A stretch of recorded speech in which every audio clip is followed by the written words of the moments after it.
Welcome to the WP Training Kit video number 6, cPanel Introduction. In this video tutorial, we are going to learn everything about cPanel, what it is, and its options. So let's get started. Here, we're on the cPanel homepage. You can see different options and sub-options here, like files, databases, next is domains, metrics, then software, security, email, web applications, preferences, change style, and advanced. Now here on the right, it's showing useful metrics and data. There are statistics. Inside this, you can see MySQL databases, your physical memory usage, number of processes, add-on domains, and pretty much everything. On top of it, there's general information. Inside there is theme. You can select your theme from here. They have sub-options in every category. Here on the top right, we can set our account.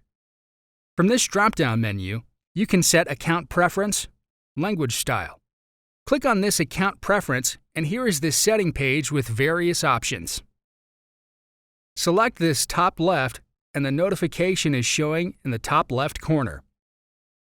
Similarly, with top center and top right, you can also choose bottom options here, like this bottom right. You can change out more settings from here, or you can log out. Let's go back to the home page. Below, there's User Manager option. Click on it. You'll see all the users here, with email account, FTP, and web disk info. You can add a new user from this button. We are going back to the home page. Here you'll see sub-option, File Manager. Open it up. Here we can see all the directories. Open up this public HTML. Inside it, we can see all our files and folders. Click on this up one level button to take a step back. Again, on the home page. And that's pretty much everything about cPanel. Thank you for watching. In the next video, we're going to learn about how to create an email account using cPanel. See you in the next video tutorial.